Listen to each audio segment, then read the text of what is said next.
Contoh orang beriman tak pernah lemah dengan takdir yang tidak baik baginya.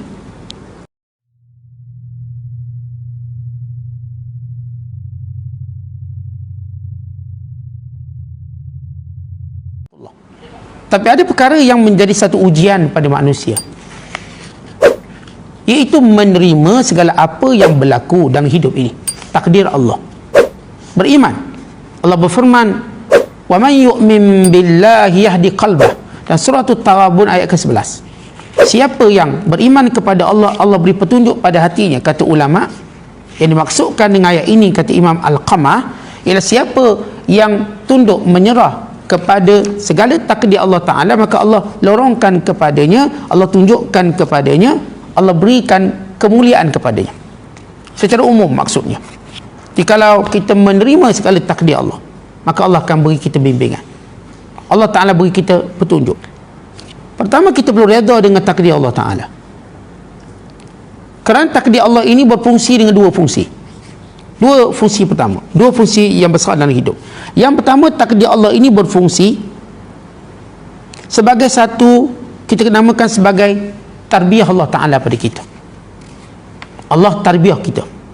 Mungkin ada kesalahan yang kita buat, tarbiyah dan ta'dib, tarbiyah dan denda, supaya kita belajar dalam hidup. Kalau buat macam ni, kamu akan jadi macam ni. Kalau buat macam ni, kamu akan jadi macam ni. Lalu dalam takdir Allah tadi, Allah beri kita satu ilmu. Jangan belagak, jangan sombong, jangan buat kerosakan, jangan itu, jangan ini. Ini namanya at-tarbiyah wa at-ta'dib. Kemudian dalam takdir Allah itu adanya ibtila, ujian. Yang ujian ini Allah nak beri markah, Allah nak beri pahala, Allah nak beri darjat, Allah nak hapuskan dosa kita, Allah nak sempurnakan kedudukan kita di sisi Allah. Apapun takdir yang berlaku pada manusia dengan dua tujuan ini, maka untunglah orang yang memahami kedua-duanya ini untuk membawa kepada suatu natijah, memperkuatkan dan mempertingkatkan keimanan pada Allah.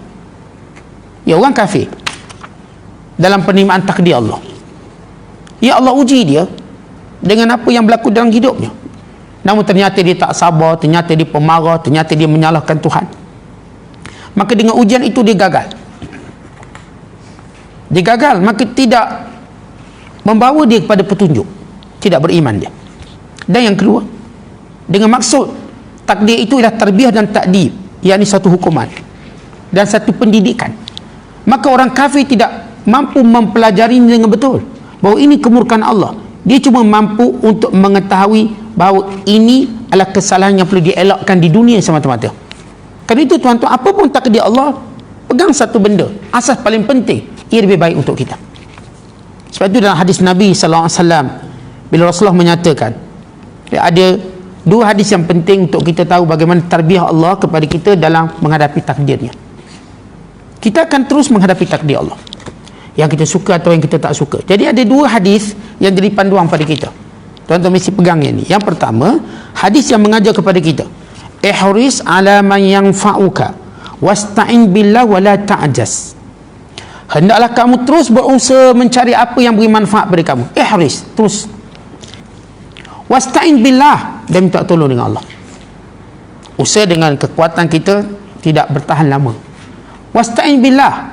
Yang ketiga, wala ta'jaz, jangan rasa lemah. Kemudian datang tarbiyah bagaimana menghadapi takdir Allah. Lau anni fa'altu kana kadha wa kadha walakin qul qaddarallah wa ma syaa fa'al. Sekiranya berlaku sesuatu pada kamu, jangan berkata begini, kalau saya tak buat macam ni tak jadi macam ni, kalau saya buat macam ni tak jadi macam ni. Bahkan katakan ini takdir Allah, apa yang Allah kehendaki pasti akan jadi. Fa inna law taftahu amal syaitan, kerana ungkapan kamu kalau saya buat macam ni tak jadi macam ni adalah membuka ruang kepada pintu syaitan, mengecewakan kamu, menjadikan kamu putus asa, menjadikan kamu lemah. Contoh orang beriman tak pernah lemah dengan takdir yang tidak baik baginya. Perlu kita jelaskan tuan-tuan, semua takdir sebenarnya baik bagi nisbah Allah. Ia adalah hikmah yang hebat, keadilan Allah, kebijaksanaan Allah, sifat penyayang Allah Ta'ala. Tapi bagi kita manusia ni tuan-tuan, sebab ilmu kita terbatas, lalu kita menilai takdir baik dan buruk, dua. Di sisi Allah semua takdir baik bagi hamba-hambanya. khususnya orang beriman. Bagi orang macam kita, tuan-tuan, iman tak capai sebagaimana sepatutnya. Kita nampak bahawa sihat tu baik tak? Baik. Sakit tak baik. Ya, secara sathiyah, surface, secara permukaan, kita rasa bahawa sakit tak baik, sihat baik. Tapi apakah hadza musallam ala itlaq? Apakah kaedah ni kita terima secara mutlak?